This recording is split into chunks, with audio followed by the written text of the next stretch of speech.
अध्याय 2। इस प्रकार आकाश और पृथ्वी और उनका सारा सामान भी पूरा हो गया। 2 और 7वें दिन परमेश्वर ने अपना काम पूरा किया जो उसने किया, और 7वें दिन उसने अपना सब काम पूरा करके विश्राम किया।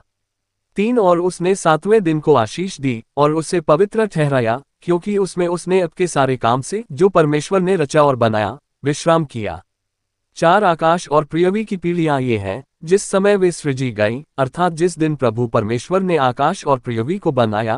5 और मैदान के सब पौधे जो पृथ्वी पर उगने से पहले थे, और सब छोटे छोटे पौधे भी भूमि बढ़ने से पहले से भूमि पर पड़ी, क्योंकि यहोवा परमेश्वर ने पृथ्वी पर मन्ना बरसाया था, और कोई मनुष्य न था जो भूमि पर खेती करे।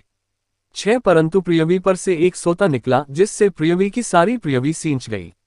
7 और यहोवा परमेश्वर ने मनुष्य को पृथ्वी की मिट्टी से उत्पन्न किया और उसके मुख में जीवन का श्वास फूंक दिया, और मनुष्य जीवित प्राणी बन गया।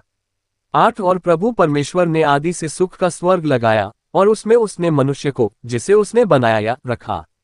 9 और यहोवा परमेश्वर ने पृथ्वी से सब भांति के वृक्ष जो देखने में सुंदर और खाने में मनभावने लगे, अर्थात स्वर्ग के बीच में जीवन का वृक्ष और भले या बुरे के ज्ञान का वृक्ष उत्पन्न किया। 10 और एक नदी सुख के स्थान से निकलकर स्वर्ग की ओर बहती है, और वहां से वह 4 धाराओं में विभाजित हो जाती है। 11 उसका नाम फिसन है, वही हेवीलात के सारे देश को जहां सोना उपजता है घेरे हुए है। 12 और उस देश का सोना बहुत अच्छा है, वहां बेदेलियम और सुलेमानी पत्थर पाया जाता है।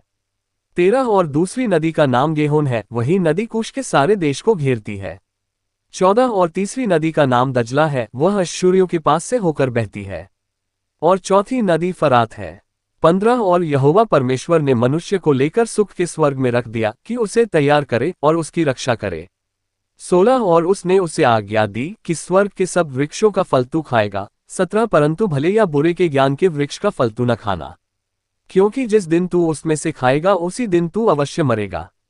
18 और प्रभु परमेश्वर ने कहा, मनुष्य का अकेला रहना अच्छा नहीं, हम उसे अपने समान सहायक बनाएं।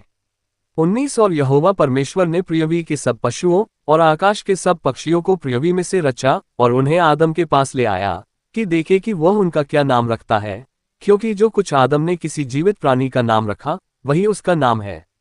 20 और आदम ने सब पशुओं का और आकाश के सब पक्षियों का और मैदान के सब घरेलू पशुओं का नाम ले लेकर बुलाया, परंतु आदम के तुल्य कोई सहायक न मिला। 21 तब यहोवा परमेश्वर ने आदम को गहरी नींद में डाल दिया, और जब वह गहरी नींद में सो गया तो उसने उसकी एक पसली निकालकर उसके बदले में मांस भर दिया।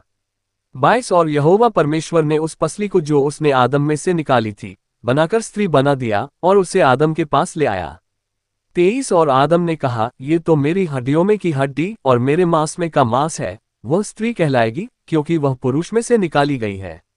24 इस कारण मनुष्य अपने माता पिता को छोड़कर अपनी पत्नी से मिला रहेगा और वे 2 तन एक तन होंगे। 25 और आदम और उसकी पत्नी दोनों नंगे थे और लज्जित